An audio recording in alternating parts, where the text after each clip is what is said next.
So this is not my first rodeo with iPhones. I will do a separate video on the SE coming up very soon, but I want to, I guess, talk today about the MacBook 2016. My first impressions of it, I've had it for about a week now, and I've honestly been enjoying it. I've said that in the comments. I haven't made any secret of that. This is an absolutely beautiful machine, and I have zero buyer's remorse. I can say that with 100% confidence. A lot of you thought that I purchased this for gaming. That is not what it was purchased for. I have that. So when I want to game, I game on that. But when I'm away out of the studio and I need to edit on the go, like for instance when I was in Atlanta with McLovin, we were filming in those micro centers, this would have been so much nicer to have than my cheap crappy Lenovo 100S to edit on, not only because it is more powerful than the Lenovo 100S by a long shot.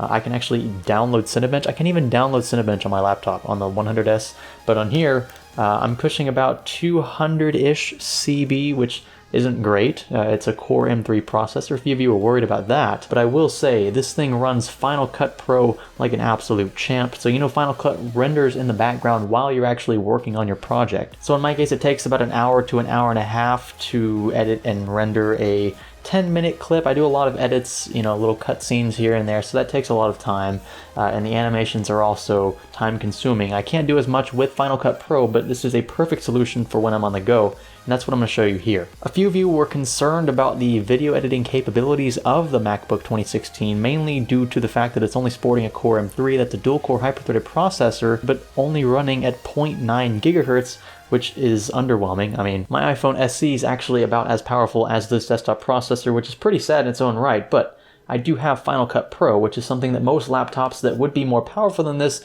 will not take advantage of. So here's exactly why I think I'm going to end up keeping the MacBook 2016 and using it as my daily, I don't know, out-of-the-office driver when I need to edit on the go. Because Final Cut Pro renders in the background, and it takes me about 45 minutes to an hour, sometimes an hour and a half to render sizable video files for YouTube, I'm going to be okay. I'm not going to have to wait that long for the rest of the video to export after I click the export button. If I had purchased something like a Blade Stealth, a Razer Blade Stealth Core i7-6500U, that's still, mind you, a dual-core hyper-threaded processor, so it's got 4 threads, but it's effectively the same as this in terms of how many cores it has and the fact that it has hyper-threading. Now, it is a faster processor in terms of frequency. Those do take advantage of DDR4. This is only DDR3 with Core M chips, but if you're using a Razer Blade Stealth, you're going to have to use something like Adobe Premiere Pro. You could settle for Sony Vegas or even DaVinci Resolve, but my only other alternative would be Adobe Premiere, because I know that one like the back of my hand, and I love the, I guess, versatility of Adobe Premiere. So if I decided to use Adobe Premiere on that laptop, it's not going to be an enjoyable experience. The i7-6500U does not score very well. We're talking around 300 CB. That's only about a 33% improvement over a 0.9 gigahertz Core M processor. So I could choose to go with an underpowered laptop, but that will run Final Cut Pro like a champ and render in the background and take a lot of the load off of the final export process, or go for something like an i7-6500U processor that will have DDR4, will have faster frequencies, all of that, but will take considerably longer to export an equivalent file length because Adobe Premiere does not render in the background and it's just overall a bulkier program. Now, obviously, if you are a very quick video editor, it takes you like 10 minutes to throw a bunch of clips together and then you're ready to export. Final Cut Pro is not going to be able to render everything in the background quick enough to the point where when you click export, it's just kind of stitching everything together last minute, and it's going to take a super short amount of time.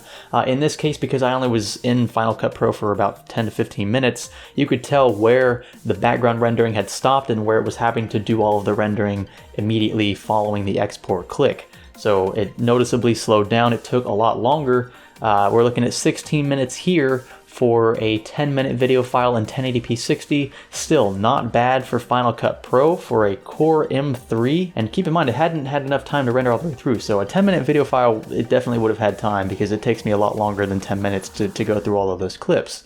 But if I had done the exact same thing in Adobe Premiere, we'd still be sitting here waiting for the thing to finish exporting. We're talking 30-40 minutes at least, based on what I have seen so far on several other sites that benchmark and export in Adobe Premiere files that are considerably large with a Core i7-6500U or even a Core i5, which is just basically a lower clocked Core i7. So that so far is my opinion on the MacBook. You can see I already have Microsoft Word, Excel, PowerPoint, all the stuff I need for school and class. I've been using it pretty much every day. You can tell in some cases when things get a little boggy. I'll show you an example here. So we'll open up, go to Documents. There's this very large file. It's actually a well log from my senior design class. Okay, it's this one right here. So this is a huge file. It's actually a PDF, but it's an image saved in the PDF format. And every now and then you can tell this computer struggles to keep, so you see just the scrolling is fluid up to a point and then it just kind of lags behind.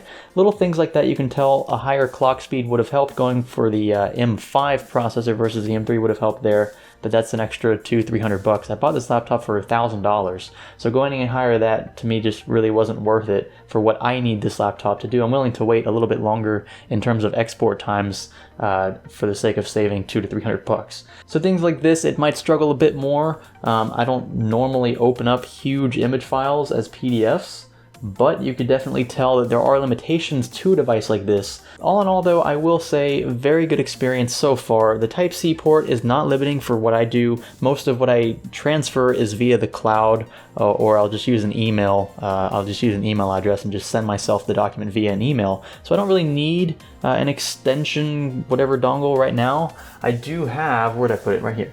I do have the Type-C to USB 3.1 thumb drive, so if I ever need things immediately transferred, I can do that from my desktop or wherever. But for right now, I'm satisfied. I'm okay with the keyboard. I'm getting over it. The key travel is something to get used to. The keys really don't move much at all. Almost feels like a touch screen, if you can imagine that, like touching.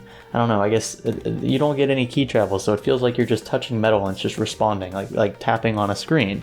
But that's kind of what this is. You get used to it. It's not something that I recommend for everybody, but it is a compromise I'm willing to make to have a sleek profile, something that's very portable. And the battery life is something else I wanted to touch on very quickly. Battery life, I've been getting a full day at least. Sometimes I can go for 2 days total. I've had it to where I'll use it all day in class. I'll watch YouTube videos in the afternoon. And when I go to sleep, I have 55% battery left. So I'm like, I'll just make it last till tomorrow afternoon. And it does. It does that admirably. And I've been running it on half brightness the entire time. So I think going any higher than that would probably be detrimental to overall battery life in a significant way. So that's it, folks. That is the, I guess, the current state of affairs with the MacBook 2016 here in the studio. I do recommend this product to pretty much any college student who's willing to make a few compromises in terms of operating system capabilities. It does have a learning curve. It's not something you can just pick up and just figure out right away. It took me about 2.5 hours to figure out that a 2-finger tap was equivalent to a right click on a trackpad.